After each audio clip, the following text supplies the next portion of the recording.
Tapos itong ganitong klaseng kayak ay 200 pesos per hour. Ayan. Yan ang sample ng kayak nila. Napakasarap magtampisaw sa lugar na to. Ito talaga pag nasa probinsya tayo.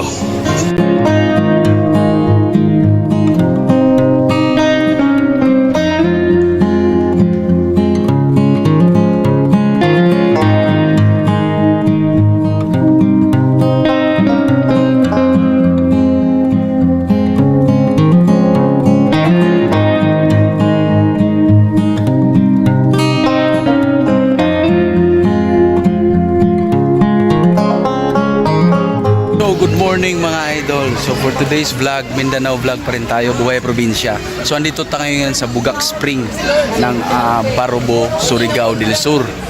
So since bata pa ako, dito rin kami naliligo dati. So itutur ko kayo sa lugar na to. Sana mag-enjoy kayo. Let's go. So tingnan nyo naman idol, mapakaganda ng lugar na to. So dati po ay libre po ang lugar na to. Dumadaan lang kami dito para magbanlaw galing sa dagat. So malapit lang po ito sa dagat.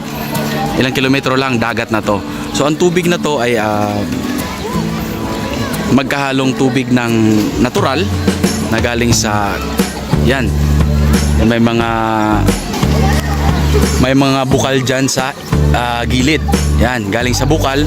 Tapos magkahalong tubig ng dagat. Kasi po sa likod niyan, medyo ilang kilometro lang ay dagat na po. So magkahalo po ito. Napakalamig ng tubig dito mga idol. So kung dati ay naglalaba lang ang mga tao dito, so ngayon ay ginawa na lang tourist spot. So binakuran at nilagyan ng mga cottage. So dati walang cottage dito. Ang ganda ng lugar na to kahit dati pa, lalo na ngayon. Yan no, ang dami. Safe naman po sa mga bata. Tapos side by side mayroon tayong lifeguard. Ayan, para maging safe, mas safe ang mga bata dito. So dito na side, kumpleto naman po sila dito, ay meron silang life jacket. Ayan, sa mga bata hanggang sa matanda. 50 pesos lang po ang life jacket na yan. Tapos may salbabida din dito. Tapos yung mga salbabida dito ay 50 pesos lang po sa lahat ng sizes na yan.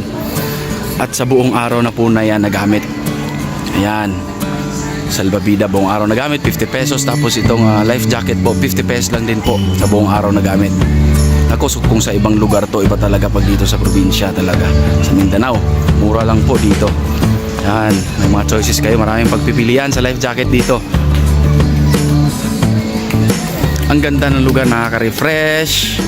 Siyempre, about naman sa rates dito idol, ngayon ay October 2023, ito po ang rates nila. Sa 12 years old, 25 pesos, 7 to 11, 10 pesos lang, mama mia. PWD senior citizen, 15 pesos free on Sunday. So 6 years old and below is free. At ito naman sa mga vehicle, so since naka 4 wheel kami, ay 25 pesos lang. Napakamura. Motor, 10 pesos lang ang parking dito. So ayan po ang mga rates nila. Mayroon din silang rooms dito mga idol. Yan, 1,000 pesos per night, 2 guests na yan. Ang ganda, ang sarap mag-overnight dito. Pwede check in 1 o'clock to 12 noon. So ayan na po, kayo na pong bahalang magbasa ng rates nila dito. Napakaganda ng lugar na to. Kung kayo makapunta dito sa bandang Barobo, Surigao del Sur. At about naman sa parking na po ang pag-uusapan natin. Napakalawak ng parking nila dito. Walang problema mga idol. So mayroon dito, doon kami nakapark banda. So andun yung cold spring. Napakalapit lang dito sa entrance. Tapos meron sila dito. Ayan, parking pa rin to. May mga cottages pa rin dito. Sigurado pag New Year time to ay punong-puno ang lugar na to mga idol. At tapos yan, may CR sila dito, doon, may CR doon. Tapos ito yung mga rooms nila na 1,000 pesos per night. Napakamura na yan. Air condition na yan mga idol. Tapos kung may additional na isa, 1,000 pesos pala, good for 2. Pero pag may additional is 150 lang. Napakamura. Sulit na. So ito na po ang mga sample ng cottages nila, yung mga malalaki. Siguro nasa 400 to 500 pesos to, ang malalaki. Tapos ito nakikita nyo dito mga loads, yung mga lamesa na to na may umbrella ay 200 pesos lang po. 200 pesos lang po per day na yan. ang cottage dito.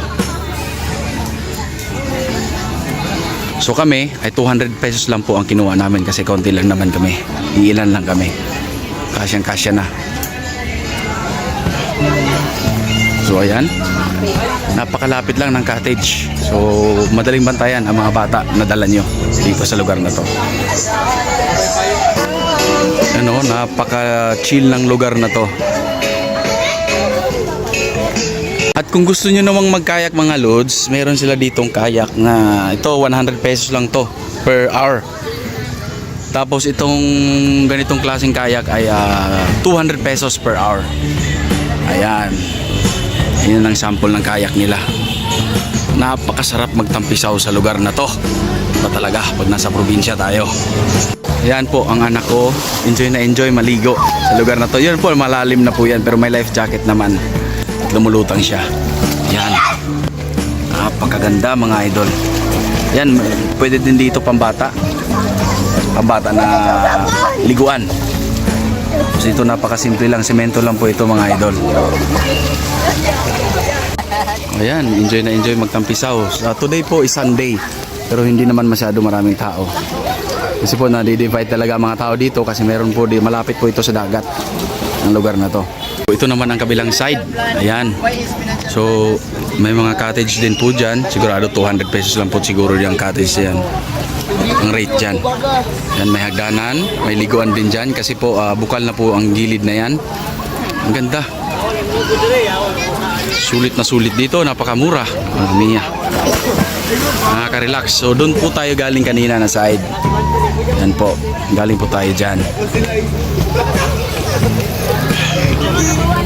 So straight na po dyan, dyan na po ang papuntang dagat. Yan. So dito lang po ang liguan na side. Tingnan nyo naman po, napakalinis, walang basura. Ang ganda ng lugar na to mga idol. At isa pang napaka-highlight dito ay ang lamig ng tubig kasi po galing sa bukal. At tingnan nyo naman, napakalinaw mga idol, mama mia. So, at sana ay nag-enjoy kayo sa video na to mga idol. Sa mga hindi pa nakasubscribe, baka naman. Thank you guys. Thank you for watching. God bless.